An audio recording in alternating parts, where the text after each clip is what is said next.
सबसे पहले चुप हो जाओ। तो डिफरेंशियल इक्वेशन का लास्ट टॉपिक है, ये बीच में एक्सरसाइज छोड़ी थी और इसमें सिलेक्टेड ही करना है क्वेश्चन, इसमें सारे नहीं करना। जैसे अपन ने पूरी एक्सरसाइज में सारे क्वेश्चंस करे थे ना, वो नहीं करना। मैं बताऊंगा उतने क्वेश्चंस ही करना, ठीक है ना। एक्सरसाइज 9.5 हेडिंग डालो, homogeneous differential equation. Homogeneous differential equations के क्वेश्चंस इस एक्सरसाइज में। पहले सब लोग चुप हो जाओ, पहले समझ लो ध्यान से। देखो होमोजीनियस डिफरेंशियल इक्वेशन ऐसा कुछ अलग सा टॉपिक नहीं है, मतलब कि जो अपन ने थर्ड एक्सरसाइज में किया था ना, वही होमोजीनियस में इसमें करना है। जो अलग सा टॉपिक है ना, वो कौन सा था? लीनियर डिफरेंशियल इक्वेशन, जिसमें कंपेयर करते थे, पी क्यू निकालते थे, इंटीग्रेट वेक्टर निकालते थे। जो एक्सरसाइज अपने पहले कर ली 9.6 वाली, इंपॉर्टेंट है, उसमें से एक क्वेश्चन आएगा, ठीक है ना। होमोजीनियस डिफरेंशियल इक्वेशन जो एक्सरसाइज है सिमिलर है एक्सरसाइज 9.4 जैसी, बस इसमें क्या है कि क्वेश्चन की लेंथ बड़ी होगी, ठीक है ना, सॉल्यूशन लंबा होगा, इसमें फर्क ही है, ठीक है। देखो जैसे आपने क्वेश्चन ये दिया, क्वेश्चन नंबर 1, और लिखा नहीं है होमोजीनियस डिफरेंशियल इक्वेशन, लिखा आएगा सॉल्व द इक्वेशन। क्या लिखा आएगा? होमोजीनियस कैसे पहचानेंगे वो तो मैं बता दूंगा। ये दिया अपने को dy x square y square, ये दिया dx। देखो dy dx को छोड़ के जो फर्स्ट एक्सरसाइज में अपन करते थे पहले, उसमें मैं जा रहा हूँ 9.4 में। क्या करते थे 9.4 में? अपन ये करते थे, जहां पर dx है वहां पर केवल x का टर्म होना चाहिए, y का नहीं होना चाहिए, y बदल लिया। और जहां पर dy वहां केवल का टर्म होना चाहिए, y का, x का नहीं होना चाहिए, x को अप्लाई नहीं सकते इसमें। अगर तुम कहोगे यहाँ पर dx इधर y वाले को मैं इधर ले आऊं तो कैसे लाऊंगा? वो तो मल्टीप्लाई में थोड़ी लिखा, प्लस में लिखा, वो अंदर लिखा ब्रैकेट में। तो होमोजीनियस इक्वेशन और लीनियर इक्वेशन जो ऐसी होती है ना, उनमें कभी इधर उधर सेपरेट नहीं होता। क्या नहीं होता? लीनियर में और होमोजीनियस में कभी सेपरेट नहीं होता। जो सेकंड एक्सरसाइज है ना, सेकंड एक्सरसाइज और फोर्थ एक्सरसाइज, उसमें सेपरेट इधर उधर करके जल्दी से इंटीग्रेट हो जाता है, ठीक है। तो सर पहचाने कैसे होमोजीनियस से सेपरेट नहीं? वो बहुत आसान है। dy dx छोड़ के देखो, पावर सब में सेम दिखेगी तुम्हें। dy dx को छोड़ के देखो, पावर सब में सेम है, डिग्री सेम है। 2 1 और 1 कितनी हुई? 2 मल्टीप्लाई पावर जोड़ते डिग्री देखने के लिए कितनी है? 2। ये कितनी है? तो ये है होमोजीनियस इक्वेशन की पहचान, ठीक है। dy और dx को छोड़ के जो बाकी चीजें हैं ना, इनकी पावर क्या होगी, डिग्री क्या होगी? सेम होगी। ये इसको बोलते हैं होमोजीनियस इक्वेशन। होमोजीनियस मतलब सेम, वो मतलब सेम होना, ठीक है। सेम पावर है, सेम पावर होगी तो होमोजीनियस इक्वेशन। होमोजीनियस इक्वेशन को सॉल्व करने का तरीका वही है जो फोर्थ एक्सरसाइज में अपन ने सीखा था आदित्य। बस फर्क ये है, इसको फोर्थ एक्सरसाइज के सॉल्व करने लायक बनाना पड़ता है। फोर्थ एक्सरसाइज में अपन ने सीखा था x और y अलग अलग हो जाए, इसमें x और y अलग अलग नहीं होते। इसको बनाना पड़ता है कि x और y अलग अलग हो जाए, ठीक है। तो उसके लिए क्या करना पड़ता है? सबसे पहले तो dy upon dx की वैल्यू निकाल लो। यहाँ से dy upon dx कितना आएगा? x स्क्वायर y स्क्वायर, ये dx इनटू में था ना, मैं इसको कहाँ ले आया यहाँ पर, और ये ब्रैकेट इनटू में तो इसको कहाँ ले आया यहाँ। तो ये dy upon dx की मैंने वैल्यू निकाल ली। फिर करना कुछ नहीं है, होमोजीनियस इक्वेशन इधर भी चेक कर सकते हो।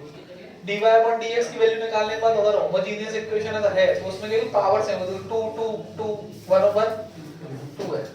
तो लीनियर अगर होती है ना, ये लीनियर में क्या होता है, जैसे अब सब y में लीनियर तो y की पावर में कितना होना चाहिए? 1, कहीं 2 नहीं होना चाहिए। तो y की पावर 1 है, और देखो यहाँ पर क्या है 2 भी, तो लीनियर हो ही नहीं सकती। अगर x में लीनियर सोचो तो x की पावर 1 होना चाहिए, मगर x की पावर 2 नहीं होना चाहिए। देखो x की पावर 2 भी है, लीनियर x में भी नहीं है। बहुत आसान है पहचानना। लीनियर होती है ना, तो या तो x की पावर में 1 होता है, या y की पावर में क्या होता है 1 2 नहीं होता है। इसमें दोनों की पावर में 2 दिया है, तो लीनियर तो कैसे नहीं हो सकती।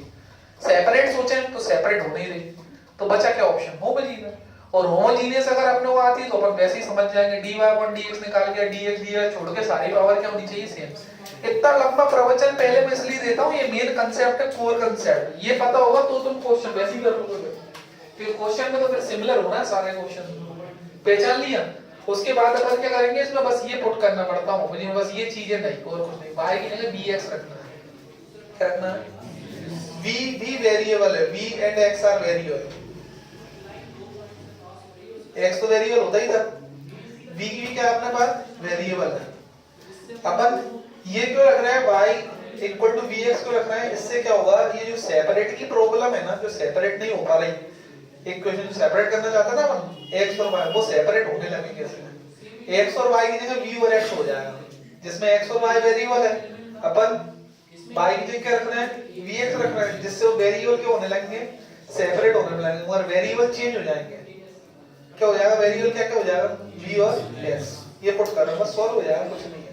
बस इसकी वजह से सॉल्यूशन थोड़ा सा क्या हो जाता है, लंबा। जो y की जगह मैंने vx रख दिया, y ने कर दिया vx, इधर y था ना, क्या रख दिया, इधर vx स्क्वायर, y ने vx रखा, v स्क्वायर x स्क्वायर हो जाएगा। कैसे हुआ पता है ना, y पर स्क्वायर था, क्या रखा, vx हो गया, इधर भी रखा x स्क्वायर x, y की जगह रख दिया vx, ठीक है। अब इधर लगेगा मल्टीप्लाई वाला फॉर्मूला, हमेशा लगेगा, हर क्वेश्चन में सेम होगा। v और x दोनों वेरिएबल ध्यान रखना, मैंने पहले बता दिया कैसे करेंगे। v डिफरेंशिएशन ऑफ क्या होगा, x plus x differentiation of क्या होगा, v होगा। इधर देखो, अगर होमोजेनियस तुमने गलत पहचानी, यहाँ पर ही पता चल जाएगा। अगर तुमने होमोजेनियस गलत पहचान ली तो इस स्टेप में पता चल जाएगा तुम गलत क्वेश्चन के अंदर घुस गए हो। होमोजेनियस नहीं है, होमोजेनियस अगर होती है तो सेम पावर ऑफ x ऊपर नीचे से कॉमन आके कैंसिल होगा, क्योंकि सेम डिग्री हो तभी सेम x स्क्वायर कॉमन आएगा, तो सेम पावर कॉमन आएगी x स्क्वायर होगा, x क्यूब भी आ सकता है, x भी आ सकता है। इसमें देखो ऊपर से कॉमन आ रहा है x स्क्वायर, क्या बचा, नीचे से कॉमन आ रहा है x into x, x square common, क्या बचेगा 1 plus v, x square common, x square common, x common लेना तो आता तुमको, ये कट गया, ज्यादा कोई दिक्कत है, x रिस्पेक्ट में हर स्टेप में होगा ये। तभी तो बोल रहा हूँ होमोजेनियस वाले में ज्यादा क्वेश्चन कराने का कोई मतलब भी नहीं है, तो मैं वही कर रहा हूं जो क्वेश्चन इंपॉर्टेंट में ऑलरेडी लगे हुए हैं, ठीक है ना।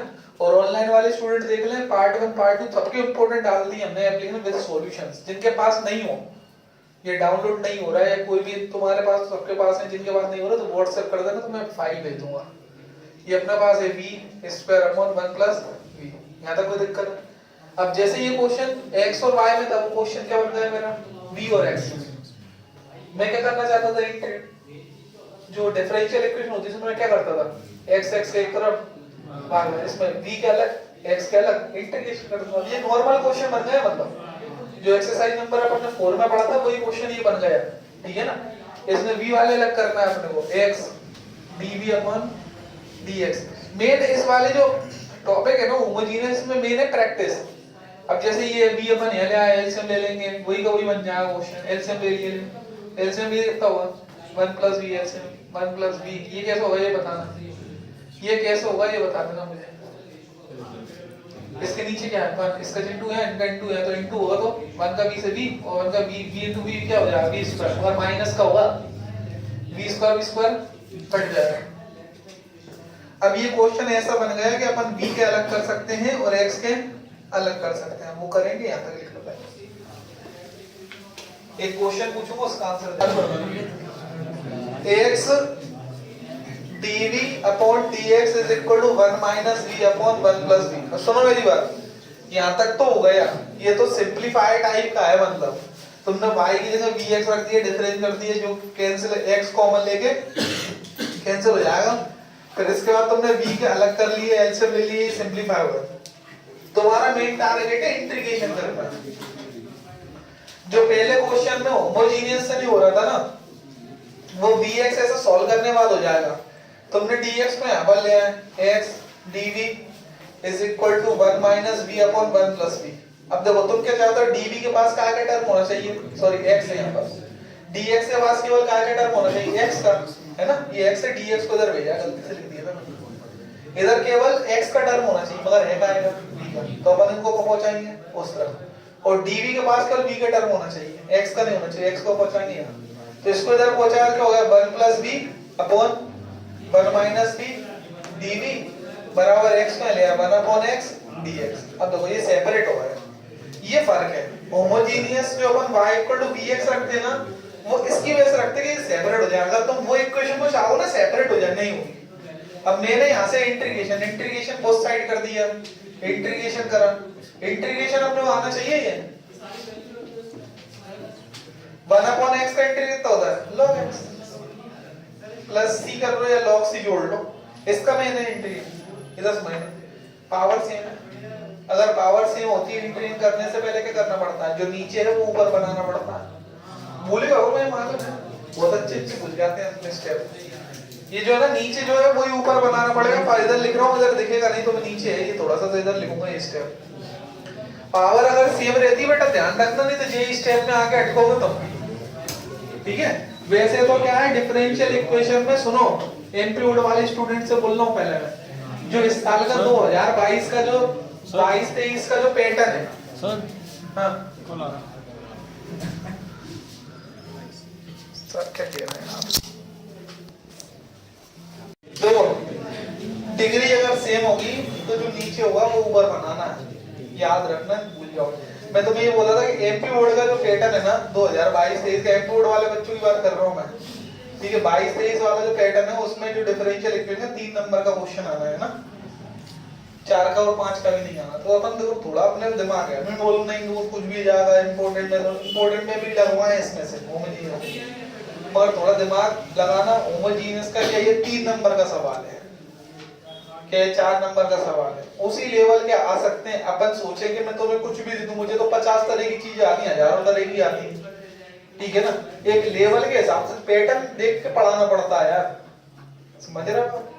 ठीक है। स्कूल में क्या होता है, जैसे स्कूल में अभी ये बात कर रहे थे सर को, स्कूल में देते हैं, स्कूल में उनको पता तो कुछ है नहीं, ठीक है। पैटर्न की नॉलेज है नहीं, हर साल पैटर्न बदल रहा है, जिस साल नहीं बदल रहा था तब वो गलत सलत बोल देते थे, ठीक है। 3 नंबर का सवाल 3 नंबर के हिसाब से ही आएगा। इंटीग्रेशन में 5 नंबर का क्वेश्चन आना है एक, तो वहां पे तुम्हारा जो 5 नंबर का क्वेश्चन है ना वो थोड़ा सा आएगा तुम्हारा जो सॉल्व हो पाए लंबा। अब पता चला कि 5 नंबर में दे रखा है 2 पेज का सवाल, बात को समझना, 2 पेज का सवाल, और 3 नंबर में देखा 6 पेज का सवाल, पॉसिबल है। एक पैटर्न भी देखा जाता है, और में आते 2 सवाल, 2 में से तो एक 100% आता होगा तुम्हें, वैसे तो तुम्हें दोनों ही आएंगे, तो थोड़ा प्लानिंग से, ठीक है। अगर हमें कोई लगे कोई चैप्टर हमारा वीक है तो उसको यार तुम्हें प्रैक्टिस करना पड़ेगी, प्रैक्टिस करो ना, कौन मना कर रहा है, ठीक है। ये देखो यहाँ पर क्या है 1 + b अपॉन 1 - b, जो नीचे ऊपर बना, ऊपर क्या बनाना है 1 - b, माइनस कैसे बनेगा देखो, इसमें मैंने -1 + 1 कर लिया, पहले क्या कर लिया -1 और +1 करूंगा कितने हो जाएंगे 1 और 1 2, और ये -1 कर दिया, ये ऐसे समझ लो 1 लिखा है ना, इसको मैं लिख दे 2 - 1, 2 - 1 कितना होता है 1 ही होता है सर, मगर ऐसा आपने क्यों करा, बता रहा हूँ अभी, प्लस b पहले से, ये 1 था ना, 1 को लिख दे 2 - 1, ठीक है। ये पहले से dv, इधर जो चल रहा है वो लिख लेना ऐसा कैसे, ये log x + log c चल रहा है, log x * c लिख देना, ठीक है। अब देखो ये इसमें से माइनस में कॉमन लूंगा, तो माइनस कॉमन लूंगा क्या हो जाएगा 1 - b, जो होती है टेक्निक, बन गया ना 1 - c, इसमें से माइनस के ले लिया मैंने कॉमन, तो क्या हो गया -1 था तो +1 हो गया, b प्लस का तो क्या हो गया ये, समझ में आई बात, इसलिए लिखा था सर। अगर ऐसे दिमाग आपने कैसे लगा लिया सर, सिंपल है। यहाँ पर b का आएगा प्लस का, मुझे b का आएगा बनाना है, तो b माइनस बनाने के 2 तरीके, या तो मैं अंदर माइनस से कर दूं मल्टीप्लाई और बाहर भी माइनस लगा लूं, या फिर मैं इस 1 में एक माइनस का 1 बना लूं, जिससे माइनस कॉमन लूंगा तो b ऑटोमेटिक प्लस से क्या हो जाएगा माइनस, तो मैं दिमाग लगाया कि 1 को लिखो 2 - 1, जिससे माइनस का 1 हो जाएगा, और फिर उनमें से माइनस के ले लूंगा मैं कॉमन, तो b - 1 1 - b 1 - b सेम बन गए, अलग अलग डिवाइड कर लो, 2 upon 1 - b 1 - b 1 - b dv log x * c, ये दोनों क्या हुए कट गए, सेम पावर वाले। अब इंटीग्रेशन कर लो अलग अलग, इसका अलग 2 अपॉन 1 - b dv और 1 का अलग dv log x * c, इससे कितना हो जाएगा 1 अपॉन x से कितना होता है log x, तो 1 अपॉन 1 - b कितना हो जाएगा log 1 - b, मगर इसमें -1 नीचे लिखना पड़ेगा, बताओ तो b का कोएफिशिएंट और 1 का इंटीग्रल कितना होता है b के रिस्पेक्ट में b equal to log x * c। अब b की वैल्यू अपन पुट करेंगे, माइनस को इधर लगाएंगे, बता रहा हूँ इतना लिख लो पहले, पॉज करो थोड़ा पॉज करो, देखो y इक्वल टू, हमने इधर देखो अपना पूरा क्वेश्चन सॉल्व हो गया, y की वैल्यू bx रखी थी, b को अपन को हटाना पड़ेगा, हमारा क्वेश्चन x और y में था, वो तो सॉल्व करने के लिए रहा था, सॉल्व हो गया, उधर से b की वैल्यू निकालना पड़ेगी, b कितना आएगा 1 upon y upon x into में ना तो डिवाइड में ले आएंगे, ठीक है। अब b की जगह ये वैल्यू पुट करना है, ये माइनस तो ऊपर लगा दिया मैंने, log mod b की value y upon x, b की जगह y upon x equal to log x into c। चाहो तो एलसीएम लेके लिख लो, एलसीएम दिया तो कितना आएगा,